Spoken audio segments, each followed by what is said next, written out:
Assalamu alaikum warahmatullahi wabarakatuh. Ningependa kutoa nasaha za dharura kwa wale wote watakaoswali swala ya Eid leo siku ya Ijumaa. Ikiwa wewe wajijua kwamba utaswali swala ya Eid leo siku ya Ijumaa, basi ujue vile vile unalazimika kuswali swala ya Ijumaa kama kawaida.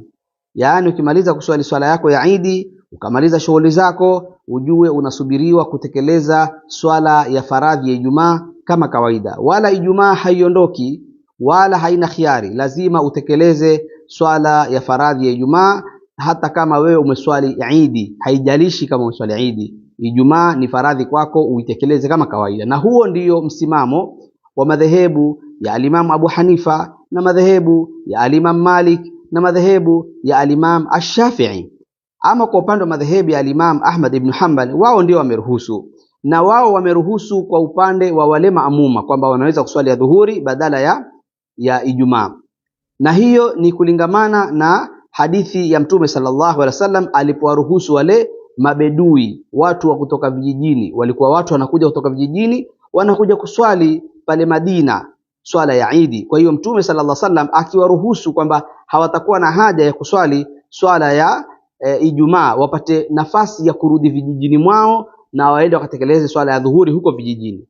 Kwa hiyo ruhusa ilikuwa kwa mfumo huo, na kwa ufahamu huo ndio haya madhehebu mengine wakasema swala ya Ijumaa haitaondoka, kwa sababu hii ilikuwa ni kwa watu maalum ambao kwamba ni wale watu wa vijijini.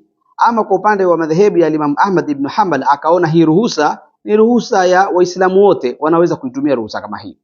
Kwa hiyo hata kwa madhehebu hayo ya Imam Ahmad ibn Hanbal, ruhusa hii imetolewa kwa maamuma, sio maimamu. Maimamu lazima warudi msikitini wakatekeleze ama wakasimamishe swala ya Ijumaa kama kawaida. Kwa hayo madhehebu ya Imam Ahmad ibn Hanbal. Kwa sababu gani? Wakasema ya kwamba kwa sababu kuna baadhi ya watu ambao wametekeleza swala ya Eid, lakini wenyewe wamependelea kuswali Ijumaa, lazima imamu arudi akaswalishe Ijumaa wale watu.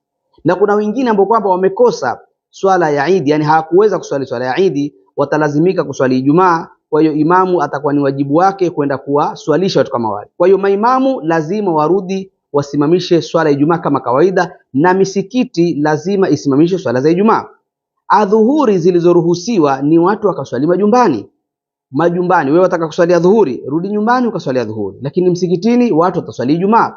Lakini imamu ikiwa atafunga msikiti, ama imamu ndani ya msikiti ataamua kuswalisha maamuma wake swala ya adhuhuri, na filihali kuna baadhi ya maamuma pale wanataka kuswali Ijumaa wakakoseshwa swala ya Ijumaa kwa sababu imamu ameamua kuswalisha watu adhuhuri, hiyo ni makosa, na hiyo atakuwa ameenda kinyume na madhehebu ya Imam Ahmad ibn Hanbal.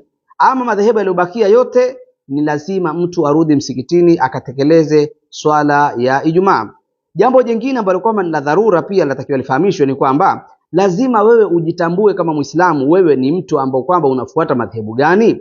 Utajijuaje wewe ni Muislamu madhehebu gani? Usiseme madhehebu yangu ni Uislamu. Hapana, hakuna madhehebu ya Uislamu. Lazima uwe na madhehebu maalumu. Uislamu wako umejengwa katika kanuni zipi na ufahamu upi na uelewa upi, watekeleza vipi ibada zako. Kwa hiyo lazima uwe na madhehebu ndio ujue namna gani unatekeleza ibada zako na mambo mengine ya dini. Kwa hiyo ili ujue wewe ni madhehebu gani, tizama ibada zako unazozitekeleza. Unaswali vipi? Unafunga vipi? Unatawadha vipi? Ibada zako zote unazitekeleza vipi? Utajua mfumo wa ibada zako ni mfumo wa madhehebu gani. Hayo madhehebu uliyoko utajua sasa mimi hapa naruhusiwa kuswali ya dhuhuri ama siruhusiwi. Kwa sababu ukijijua unafuata madhehebu ya Shafi au ya Maliki au ya Hanafi, basi ujue lazima uswali swala ya Ijumaa kama kawaida. Kwa hiyo mpaka ujitambue hilo. Na ni makosa ikiwa mtu ni Muislamu wala hana madhehebu, akawa yeye akiswali hajui anaswali vipi, akitawadha hajui atawadha vipi, kumbe kuswali kwake anaswali madhehebu ya Shafi, kutawadha kwake anatawadha kihanafi, kufanya ibada zake zingine, kufunga kwake anafunga kimaliki. Yani akawa zile ibada zake amezitanganya madhehebu. Hiyo ni haramu ala al-itlaq, hairuhusiwi katika sheria kufanya mchanganyiko katika ibada zako, kumchanganyiko wa madhehebu haifai. Lazima uwe na madhehebu mamoja.